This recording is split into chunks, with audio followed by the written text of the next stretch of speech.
Hey folks, Phil Gallagher back for more daily D&T. So we've already hit the accomplishment of going and casting a Veil of Summer and it doing sweet things. So things are great. Keep.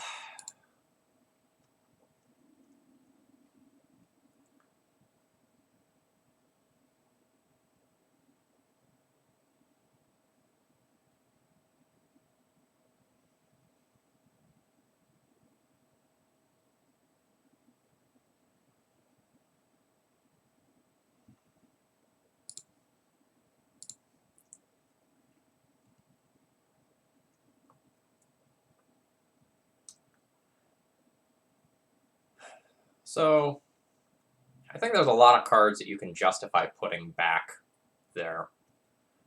So like if you Aether Vial in one and you get the Noble Hierarch for free, it's kind of sweet and it gives you access to green mana, which you otherwise don't have. But I think it's just better to begin playing this game as a mono white deck. Like I have access to 2 white sources to cast most of my stuff.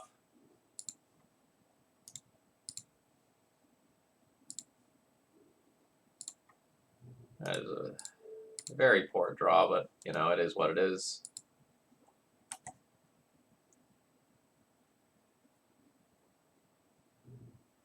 Another one of those, eh? Well, the second one looks pretty good.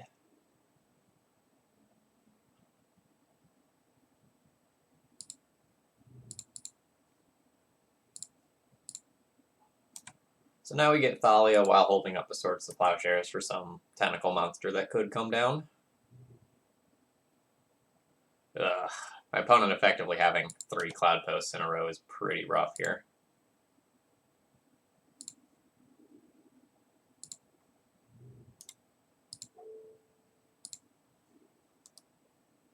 And again, I guess the same could be said about me having the second Wasteland there.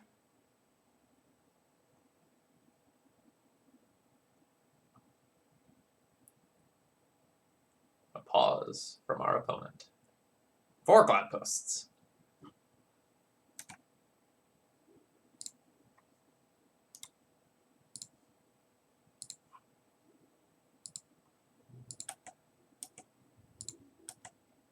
And I think I need to hold up Swords to Plowshares more than I need to play another Aether Vial. I've got Vial to cast any 2 mana cards that I draw, and if my opponent plays a Thought-Knot Seer, I would really, really like to Swords to Plowshare it.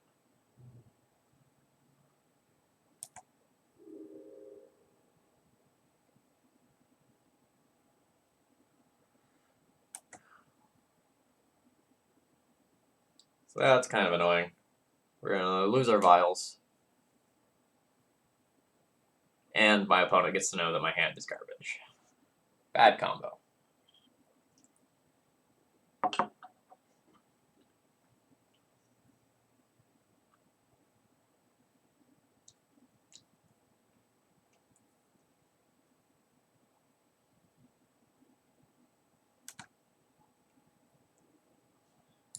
Well, at least that's the best that my opponent could do for their turn, you know?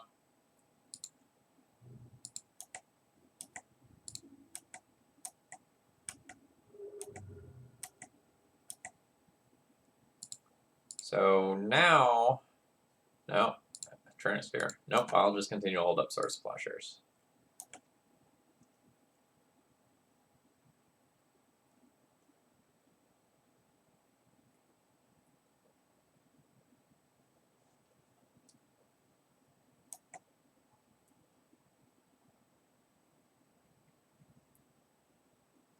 I think I'm going to lose the game if my opponent has a non-creature payoff card.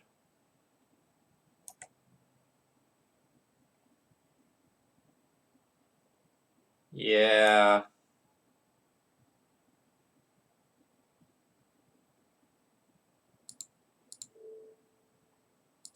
So, like, I'm supposed to bounce it, but it doesn't really accomplish anything.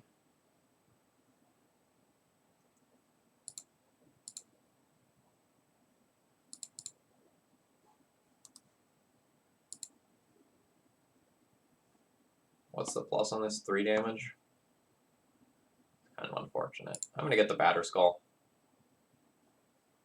Batterskull presents some problems against this, though, because they can do it for -0, I believe, to just exile a germ token.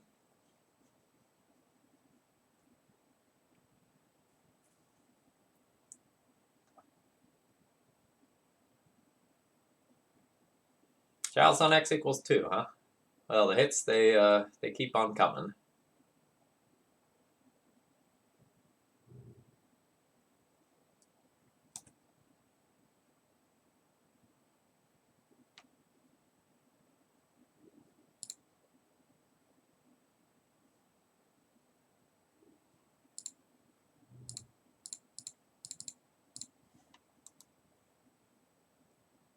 We'll soldier on. But this is a deck that usually goes over the top of D&T's mana denial by the end of the game. Which is kind of what we're seeing here. Like, we double Wastelanded and my opponent has still cast an 8-drop. You know, part of them is being a little lucky for being on like a double Cloudpost, double Vesuva sort of opener. But, you know, it is what it is. My opponent also can just ultimate this Ugin this turn, and that probably kills me instantly. Either actually or effectively. We'll find out which it is.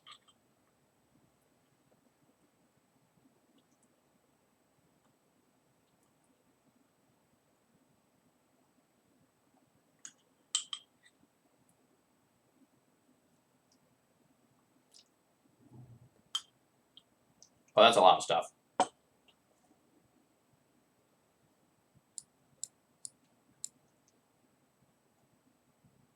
Alright, where's this Golos? There's the Golos.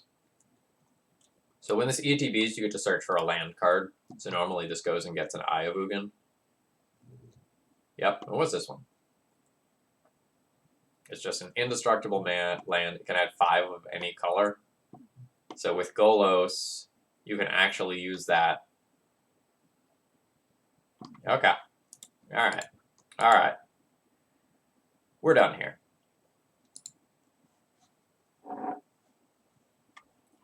So, kind of like before, we don't really have a ton of things here. I think I like increasing my threat density and having a few extra answers to their stuff. Again, we'll start by taking out the moms. This Sanctum Prelate guessing game is poor. Like, you have like 7, 8, and 4 that you care about. Since I can do it on turn 2 off a Noble Hierarch, I guess I'll keep it. I don't think Walking Ballista is actually going to get to like finish off Planeswalkers in a nice fashion. And maybe we'll trim 1 Source to Plowshares, because I'm not entirely convinced that that card is great.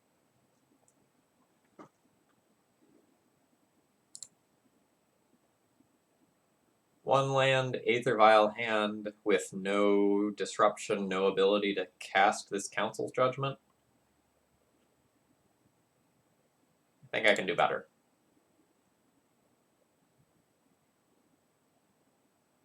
Well, I'll keep it, but I'm not pleased.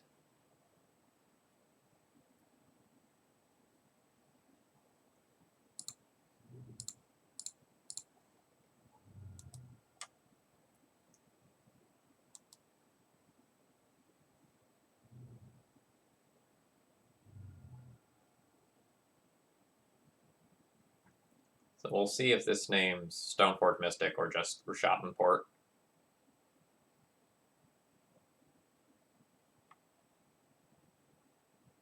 Yeah, it just does name port. Makes sense.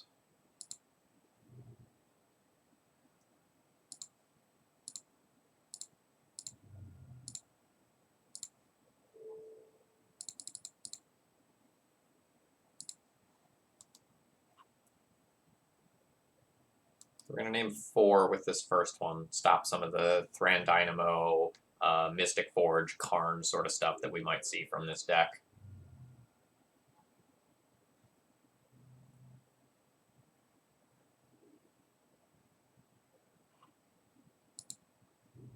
So I have 1, 2, 3, 4 mana this turn.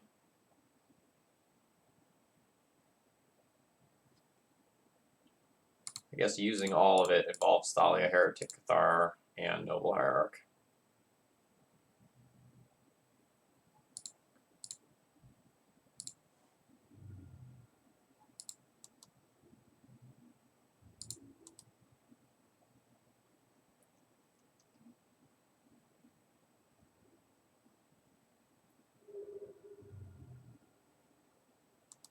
I've got some pretty okay stuff going on. The problem is that if my opponent just sweeps my board, I'm stone cold dead. So they have 3, 4, 5, 6 mana showing. And if they get to the point where they can just cast a big scary monster, I die. That's not bad. I will cast that. 3, 4, 5, 6, 7, 8. So playing this will make it so that they can't Ugin next turn unless they have another soul land. What am I doing with the rest of my mana, though? Let's do a quick check, like see.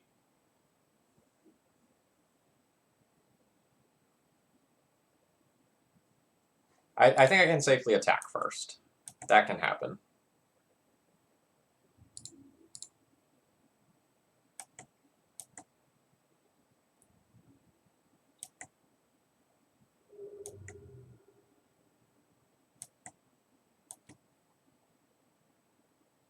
So I have 5, 6, 7, 8, 9, 10, 11 if I play both of these.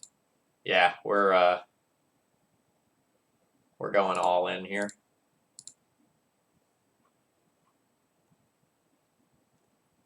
It is the difference between lethal and not lethal.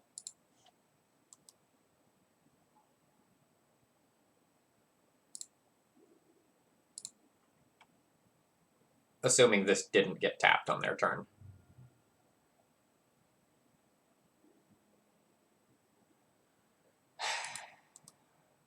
Alright, so now they can go regular land and Ugin my crap away. Or Allah's Dust. Yep, okay.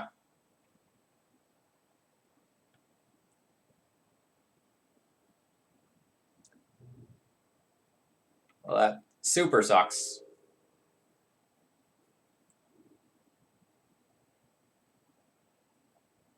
I thought that I had played around that by playing that Thalia. Like, I thought that the combination of the 2 Thalias should have stopped that from happening.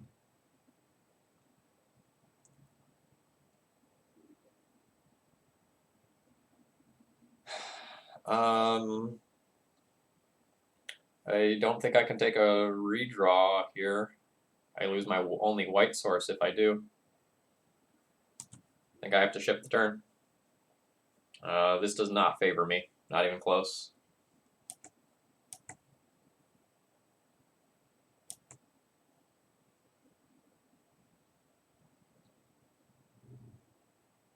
And I lose to that.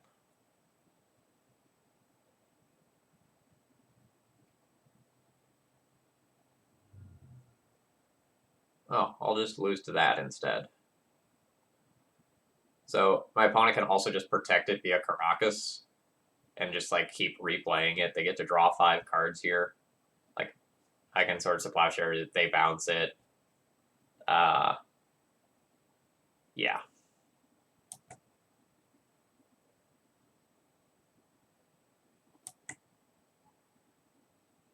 I am not beating that. But maybe my opponent will miss it. I'm gonna try to Swords to Plowshares it to like maybe keep the actual Path to Exile so that it can actually resolve. Yeah, opponent's on.